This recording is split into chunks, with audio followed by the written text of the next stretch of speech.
Hello and welcome to Favorite Rugby on Favorite Sport. And some very big news. SA Rugby is reportedly nearing a 1.4 billion rand private equity deal, which could be ratified as soon as May, and would see a minority stake being sold off of SA Rugby to a private corporation. Something that's been in the works for a while, but now seems to be really gaining momentum, and very, very interesting to see just how this entire sort of thing does play out.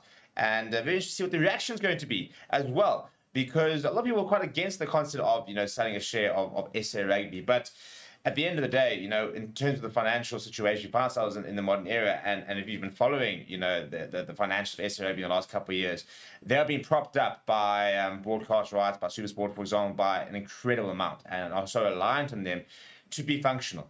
And as a result, they've had to, fund, and also as a result of this, they've had to fund things like Currie Cup. They've had to solely fund it without sort of a title sponsor and stuff like that. And they've been bleeding money for a large part of the last few years.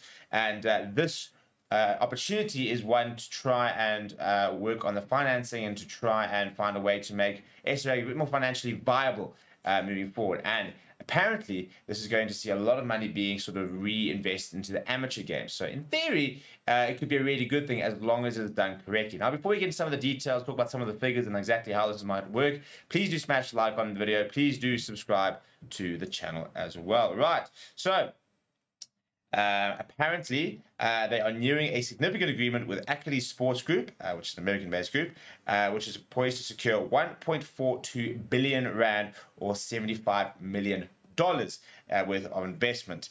They said that ASG, so the acronym of Ackerley Sports Group, are set to buy approximately 20% of SA Rugby, which means that the SA Rugby will obviously still maintain the majority. It does bring the entire valuation of the deal to $375 million. Basically, that's what sort of SA Rugby is worth. And we'll see a major sort of cash injection into SA Rugby, and allegedly all the sort of the proceeds that sort of they make moving forward, the SRO stake will sort of go into sort of the amateur rugby, is what the thinking is. Now the big question is, who is Ackerley Sports Group? Right, so this is according to an article on Cash and Sport. And it says as follows. It says Ackerley Sports Group specializes in investments within the sports sector with a strategic focus on leagues, teams, venues, media, technology, and developmental prospects. Twin siblings Ted and Chris Ackerley inaugurated Ackerley Sports Group as an extension of their investment enterprise. The collaborator based in London, Timothy Kirkwood, assumes responsibility for managing the Springboks relationship.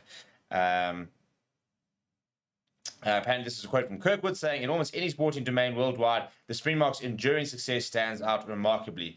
Yet there's a noticeable gap between their on-field achievements and their business performance.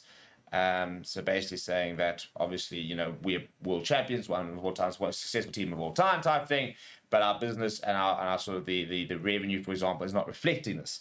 The Ackerley family group have been involved in sport before. They acquired the NBA Seattle Supersonics in 1983. They've added the WNBA Seattle Storm in 2001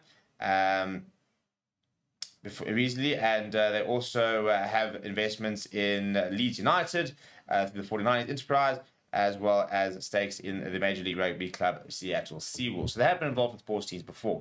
In theory, I think it's a good thing. As I said, mention it that apparently a lot of the SARU portion of the proceeds will be allocated towards sustaining amateur rugby.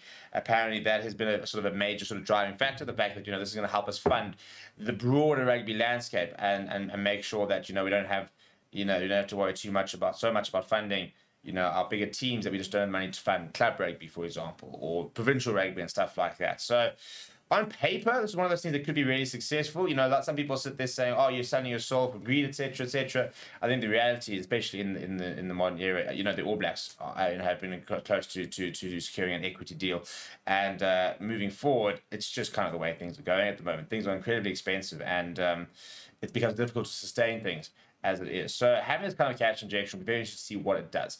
If done correctly and if managed correctly, this could be, the next big step for SA Rugby. The issue obviously comes with, will this be implemented correctly? Now, to give SA Rugby its credit, the last couple of years, they have managed themselves reasonably well. They have managed to negotiate, or navigate rather, a very tricky time and come as world champions, for example. So this is another big step. But what do you guys think? Is this a good thing? Is this a bad thing? Let me know what you think down in the comments below. Please do smash like on the video. Please do subscribe to the channel as well. Thank you very much for watching. My name is Steve. I'll chat to you soon.